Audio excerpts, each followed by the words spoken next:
He was supposed to be the savior of Rome. He was Gaius Caesar, the beloved son of a hero, who came to the throne with the adoration of the people. The soldiers who served under his famous father had even given him a cute nickname, Caligula, or Little Boot. His reign kicked off with a wave of optimism and a promise to undo the grim, fear-soaked years of his predecessor, Tiberius. But in just a few short years, this golden boy would become a monster, an emperor whose name became a byword for tyranny. So what happened? Was it a mysterious illness that destroyed his mind, or did the poison of absolute power corrupt his soul? Let's investigate the competing theories, from disease to deep-seated trauma, to uncover the truth behind Rome's most notorious tyrant.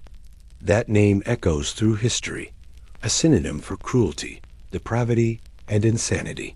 Caligula, the Roman emperor who supposedly declared war on the sea, planned to make his horse a consul and indulged in unimaginable violence. For centuries, we've been told his story as a simple, terrifying morality tale, the story of how absolute power corrupts absolutely. But what if it's more complicated than that? What if behind the monster, there was a man shattered by trauma, a mind broken by illness, and a ruler driven to paranoia by the very system he was supposed to command? The portrait of Caligula as a simple madman has been passed down for 2 millennia. But a more critical look at the historical sources, combined with modern science, paints a far more complex and tragic picture. The golden boy and the broken child. Before the tyrant, there was a boy. Gaius Julius Caesar Germanicus was born into the heart of Roman power, a direct descendant of the legendary Augustus. His father, Germanicus, was a military hero, loved by his soldiers and the Roman people. From the age of 2, little Gaius was right there with his parents on dangerous military campaigns, a tiny mascot in a miniature soldier's uniform. That's how he earned his famous nickname, Caligula. He was, for all intents and purposes, a child of the army, a symbol of Rome's power. But this world of military parades was also a world of relentless trauma. The imperial court was a viper's nest of paranoia, all orchestrated by the cruel and reclusive Emperor Tiberius. Tiberius, who was Caligula's own great-uncle, saw enemies everywhere. When Caligula was just 7, his heroic father died under deeply suspicious circumstances, with many whispering that Tiberius himself had ordered the poisoning. That was only the beginning of the nightmare. After his father's death, Caligula's family was systematically torn apart by the paranoid emperor. Seeing them as a political threat, Tiberius accused Caligula's mother and 2 older brothers of treason. One by one, they were arrested, exiled, and left to die in horrific conditions. Young Caligula was passed between relatives, living under a constant cloud of fear, a survivor of a family purge led by the most powerful man in the world. He watched his entire immediate family get wiped out, a series of losses that would leave deep psychological scars. At 19, his life took another dark turn when Tiberius summoned him to the island of Capri. Capri had become infamous as the emperor's den of paranoia and depravity. For 6 years, Caligula lived there as a virtual prisoner, side by side with the man who had destroyed his family. Ancient historians, who we should read with a healthy dose of skepticism, paint a grim picture.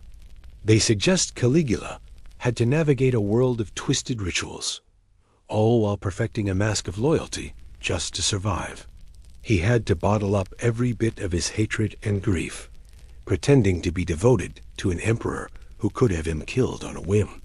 This intense, long-term state of fear would have been pure psychological torment. We know today that this kind of sustained childhood trauma can have devastating effects, leading to personality disorders, PTSD, and a total inability to form healthy relationships. So when Tiberius finally died in 37 CE, and the 24-year-old Caligula took the throne, Rome celebrated.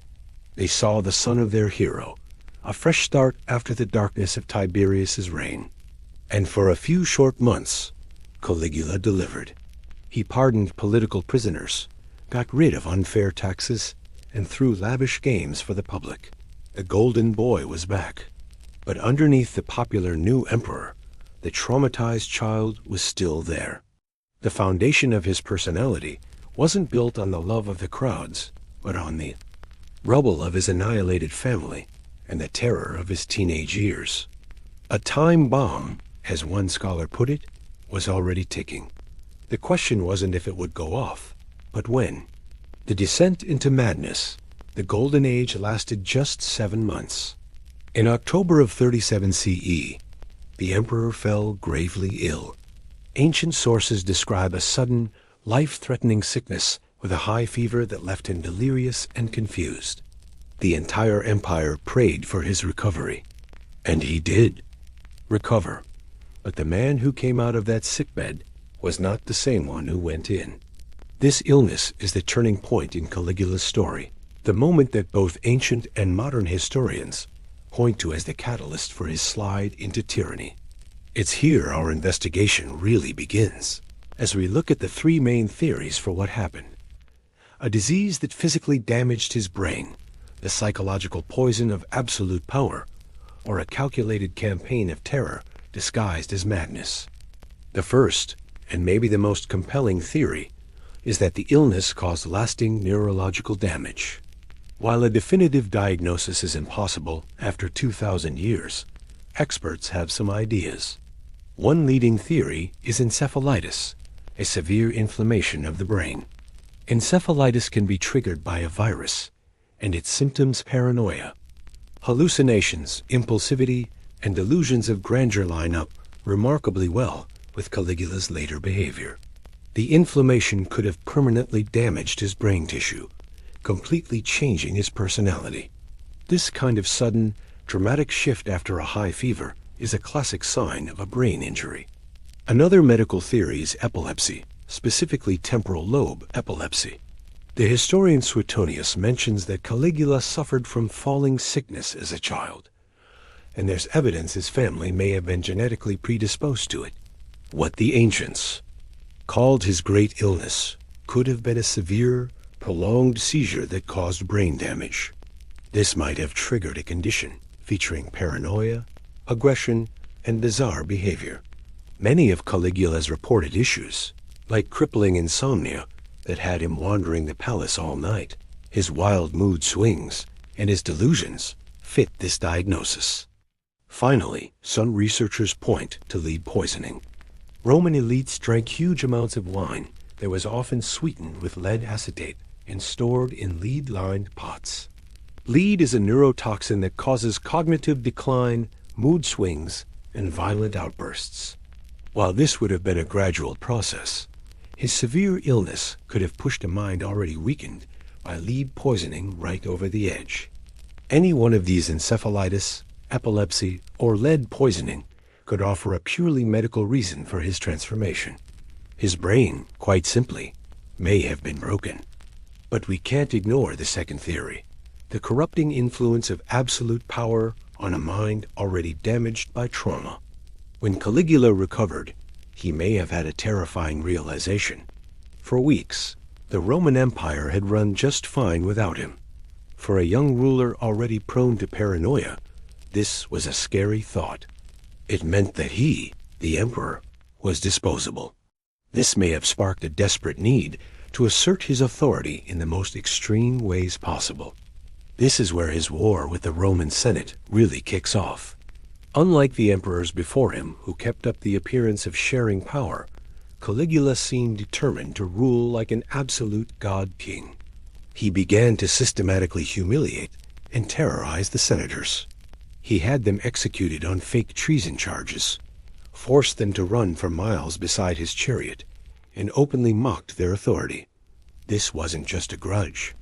It was a declaration of war on the entire political class. Many of his most infamous mad acts can be seen through this political lens. Take the story of his horse, Incitatus.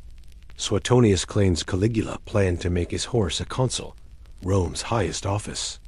It's unlikely he ever planned to go through with it, but the threat alone was a genius move of political theater. It was a calculated insult to show the Senate their jobs were so meaningless, even a horse could do them. This suggests not insanity, but supreme contempt. The same goes for his war on the sea. Suetonius tells us Caligula marched his army to the coast and ordered his soldiers to attack the waves and collect seashells as loot from his victory over the god Neptune. While it sounds unhinged, some historians argue it might have been a way to punish mutinous troops or mock the idea of a military triumph he felt he was owed. His demand to be worshipped as a living god, while shocking to Romans, was standard practice in the eastern parts of the empire. By bringing this custom to Rome, and reportedly planning to install a statue of himself in the Temple of Jerusalem Amuv, historians still debate he was making a clear statement. He wasn't just another citizen. He was an absolute, divine monarch. His cruelty, his extravagance, and his scandals all served to elevate him above the rules of mere mortals. In this light, Caligula wasn't mad. He was a ruthless political operator, using the performance of madness as a weapon. This brings us to our third perspective. Our sources are biased. Almost everything we know about Caligula comes from historians like Suetonius and Cassius Dio, who wrote decades after his death. These men were senators, the very group Caligula had. Terrorized, they had every reason to paint him as a monster, both to justify his assassination and to warn future emperors not to cross them. The truth is likely a mix of all three theories. He was a man scarred by trauma, whose fragile mind was possibly shattered by a serious illness. This broken man was then handed absolute power in a system filled with paranoia. The result was a perfect storm, a reign of terror that was part genuine mental illness, part calculated political strategy, and part hostile propaganda. The inevitable fall. A reign built on fear can't last. By early 41 CE, Caligula had made an enemy of nearly every powerful group in Rome. The Senate lived in constant terror. His endless need for cash to fund his lavish projects led him to bring back treason trials, using them to execute wealthy citizens and seize their estates. But his fatal mistake was aiming his contempt at the one group that could actually protect him, his own Praetorian Guard. The Praetorians were the elite soldiers who served as the emperor's bodyguards. Their loyalty was everything. Yet, Caligula seemed to go out of his way to tick them off. The final straw was his treatment of an officer named Cassius Chaerea. Caligula repeatedly humiliated the veteran soldier, mocking his supposedly high-pitched voice and giving him insulting passwords. For a proud Roman soldier, this was an unforgivable insult. Chaerea, nursing his wounded pride, became the leader of a plot to end the tyranny. He wasn't alone. He found allies among other resentful Praetorian officers and several powerful senators who saw this as their only chance to get rid of their tormentor. They planned to strike during the Palatine Games, which were held right at the imperial palace.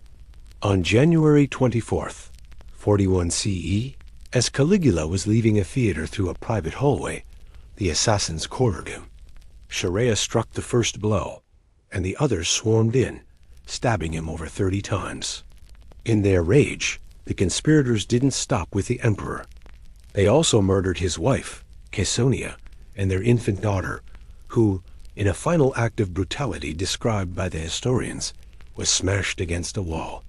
In the chaos that followed, the conspirators' dream of restoring the Republic vanished.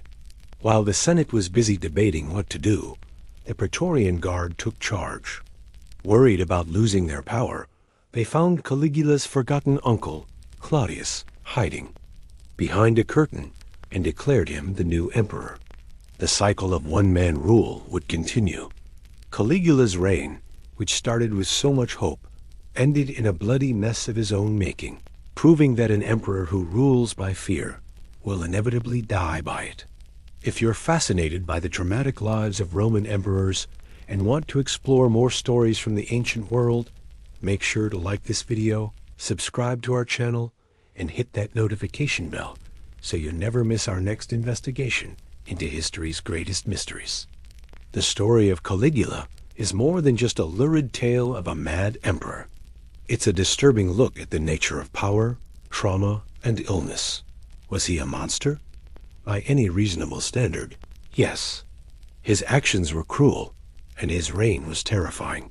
But he was also the product of a deeply broken system and a horribly traumatic childhood. The violence he unleashed on Rome was, in many ways, a reflection of the violence he had endured. The debate will never end. Was it the fever that broke his mind, the absolute power that corrupted his soul, or the pens of hostile historians that created his monstrous legacy? The real answer is likely all three. Caligula's reign is a chilling, timeless cautionary tale. It shows how vulnerable any society can be when unchecked power falls into the hands of a damaged individual. And it forces us to question the thin line that separates a ruler from a tyrant and a man from a monster. His 4-year reign was a brief but fiery chapter in Rome's history, leaving behind a legacy of terror and a question that still haunts us. What truly drove Caligula mad?